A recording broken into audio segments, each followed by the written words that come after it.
건축왕이 벌인 전세 사기 피해가 현실화하고 있습니다. 이 세입자들이 보증금 수천만 원을 잃고 떠밀리듯이 이사하고 있는 건데요. 경매에 넘어간 집이 1,000세대를 넘어섰지만 평균 낙찰가가 감정평가액의 절반에 그쳤습니다.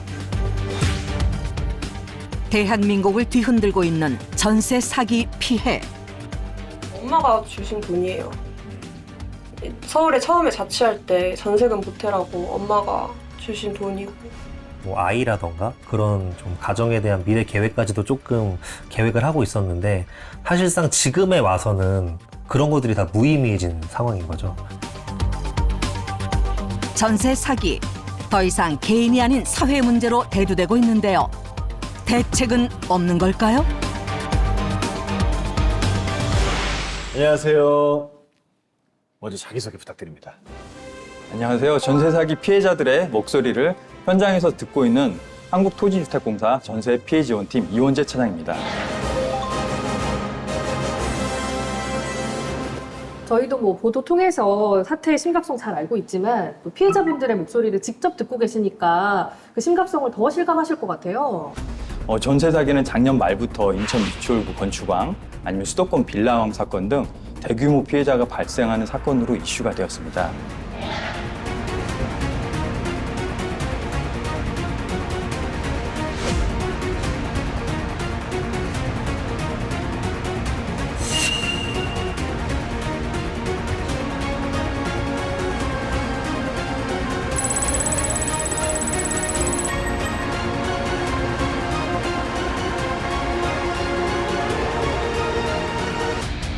보도를 통해서 접하긴 했지만 사실 악의적이라고밖에 생각이 안 나요. 그러니까 뭐랄까 떼먹을 작정을 하고 벌이는 범죄? 피해자들은 너무너무 힘들어지지 않습니까? 맞습니다. 이런 큰 사건들이 발판이 돼가지고 정부에서도 전세 사기의 심각성을 이제 체감을 한 것 같고요. 그래서 이제 작년 6월에 정확한 피해를 파악하고 지원하기 위해서 특별법을 시행을 했는데요. 특별법 시행 7개월 만에 피해자만 1만 명이 지금 넘는 상태고요. 대부분 20대, 30대 청년층, 신혼부부가 주로 피해를 입고 있는 상황입니다. 근데 도대체 이게 왜 이렇게 많은 건가요? 부동산이 전반적으로 이제 상승을 했잖아요. 그러다 보니까 이제 그 무자본 갭 투자를 하기 쉬운 발판이 마련이 됐고 그런 상황에서 무리한 투자로 했다가 이제 부동산이 하락하고 금리 인상 등으로 이제 임대인들이 비슷한 시기에 연쇄적으로 무너지면서 피해자들이 양산됐다고 이제 볼 수 있을 것 같습니다. 그리고 이제 또 한 가지 임대인과 임차인의 정보 비대칭성이라는 게 있거든요. 그러다 보니까 그걸 악용해서 애초부터 보증금을 편취할 목적으로 조직적으로 이제 움직이며 범죄를 저지르는 경우까지 생기면서 전세 사기 피해가 확산된 것으로 보입니다. 화가 나네요, 들었을 때. 그러니까 네. 참 이렇게 피해자가 많고 사실 전세 사기는 피해액이 정말 크기 때문에 그렇죠. 인생 자체가 굉장히 어려워지는 그런 순간이 올 수도 네네. 있습니다. 저희가 피해자를 만나봤습니다. 화가 나네요, 들었을 때. 그러니까 네. 참 이렇게 피해자가 많고 사실 전세 사기는 피해액이 정말 크기 때문에 그렇죠. 인생 자체가 굉장히 어려워지는 그런 순간이 올 수도 네네. 있습니다. 저희가 피해자를 만나봤습니다. 불행은 언제나 예고 없이 찾아오나 봅니다. 뻔뻔이에요. 동작구 일대에서 일어난 전세 사기 사건. 평온했던 일상이 한순간에 무너지고 행복할 줄만 알았던 시간은 고통의 순간으로 변했습니다. 전세 사기로 인한 피해. 두 사람에게 무슨 일이 있었던 걸까요? 서울에 올라와서 계속 이 동네에 살고 있다가 좀 더 넓은 방을 구하려고 그 공인중개사의 중개원이 제 지인이거든요. 그래서 그분한테 좀 큰 방을 소개해달라고 했는데 여기를 소개해줬어요. 2022년에 재계약을 하고 지금은 올해 결혼해서 남편이랑 같이 살고 있어요. 10년간 자취 생활하며 수없이 해온 전세 계약. 지인의 소개였기에 믿고 계약했습니다. 당시 보증금이 1억 6천만 원. 이게 제가 처음 부동산에서 받았던 등기부등본이고요. 계약 당시 근저당 설정에 문제는 없었습니다. 그런데 남편이랑 결혼 준비를 하면서 그 예비 신혼부부 자격으로 집 공공임대에 당첨이 됐어요.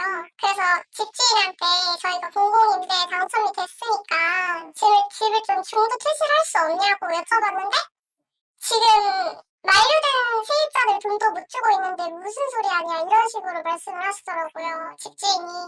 그래서 그때 뭐지 이러고 등기부 등본을 보니까 불안한 마음에 다시 떼본 등기부 등본. 세입자도 모르게 설정된 가압류. 집이 경매로 넘어간 겁니다.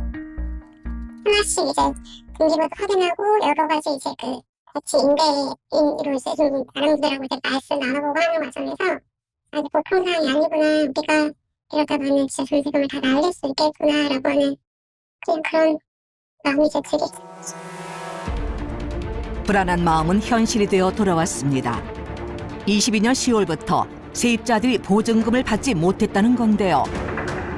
현재 피해자만 100가구 이상.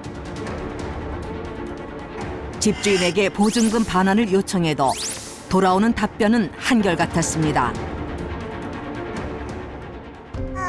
둘이 보증금 준비해주세요. 그렇게는 지금 못하고 있으니까 이 난리라는 거죠. 근데 그게 경매가 되면 낙찰인도 인사 못 하잖아요. 그러니까 일단 연기하고 저도 맞고 그래야 돼요. 선생님 저 26인데 진짜 죽을 것 같아요. 가만히 좀 있어요. 그러니까 가만히가 아니라 울지 마시고. 피해자는 대부분 사회의 첫발을 내디딘 청년과 신혼부부입니다. 이들의 삶을 송두리째 무너뜨린 전세 사기. 피해자는 울고 가해자는 외면하고 있습니다. 이렇게 저희 신혼부부 첫 스쿠터 할 때 필요한 돈이죠. 저는 그 돈을 당연히 돌려받을 줄 알고 저희 집이나 자녀 계획을 다 세워놨는데 그걸 못 받아서 이제 다 어그러진 거죠. 그냥 사실상 인생 계획을 처음부터 다시 짜야 되는 수준인 것 같아요. 그 돈이 없어요. 현재 사건이 이렇게 된 한국에 경기는 안 좋다고 하지만 제일 좋은 방법은 어쨌든 좋은 가격으로 경매가 낙찰돼서 저희가 받을 수 있는 걸 최대한 다들 받아서 물론 전액을 다 받은 건 좋겠지만 어쨌든 금액을 보증한 전액 다 회수해서 빨리 그냥 이사 가고 싶어요. 정말 생각하고 싶지 않은 그런 일들이기 때문에 하루하루가 너무 괴롭습니다. 이렇게 해서 피해자분들의 얘기를 들어봤는데 참 암담하네요. 이게 어떻게 뭐 시간이 걸려도 결국은 받을 수 있기만 하다면 뭐 좀 그거에 희망이라도 걸어볼 텐데 그렇죠. 이거 뭐 또 뭐 선순위, 후순위 이런 거 따지면 못 받게 되는 경우가 많은 모양입니다. 기본적으로 이제 경매나 공매에 넘어간 피해 주택은 새로운 낙찰자가 잘 나오지도 않고 낙찰자가 나온다고 하더라도 대부분 주택의 감정 가격보다 낮은 가격에 이제 낙찰되고 그다음에 선순위인 근저당권이 있거나 이제 체납된 세금이 있는 경우가 많아서 피해자분들이 돌려받을 금액이 거의 없게 됩니다. 또 이제 2차인 권리인 대항력을 갖추지 못한 피해자 같은 경우는 경매나 공매가 완료되면 그 해당 주택에서 나가야 되는 상황까지 발생을 하기 때문에 주거에 대한 불안까지 가중되고 있는 실정입니다. 방금 임차인 권리인 대항력 얘기 주셨는데 네. 자세히 뭘까요?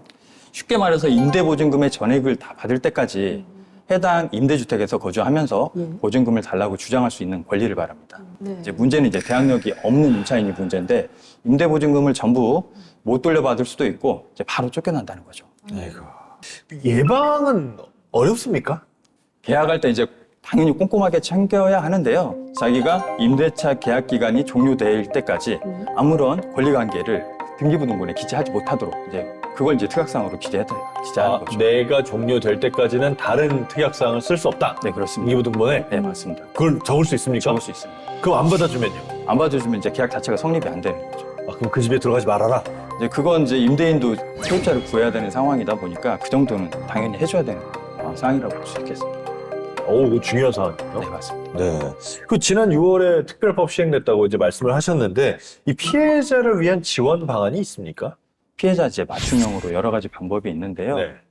기본적으로 피해자들이 자기 주택을 직접 낙찰받을 수 있도록 우선 매수권이라는 것들을 주고 있고요. 그다음에 우선 매수권은 아예 본인이 직접 그 집을 사라. 네, 맞습니다. 네. 네, 우선 매수권이라는 걸 주고 있고 그다음에 우선 매수권을 행사할 수 있도록 경공매 대행 서비스도 지금 지원을 해주고 있습니다. 오. 그리고 이제 본인이 직접 낙찰을 받지 않고 이제 저희 한국토지주택공사한테 매입을 직접 해달라고 요청하는 경우인데요. 저희가 대신 낙찰을 받고 해당 주택을 임대주택으로 공급하는 방법이 있는데 최장 20년 동안 시세의 30에서 50% 수준으로 저렴하게 거주할 수 있습니다. 그게 제일 현실적이네요. 피해자로 지정이 안 됐다거나 아니면 피해자로 지정이 됐는데 이미 경북매가 끝나버리신 분들이 있습니다. 네. 이런 분들은 저희가 이제 긴급주거지원이라는 방식을 통해서 이제 최대 2년간 임시적으로 임대주택을 제공하고 있습니다.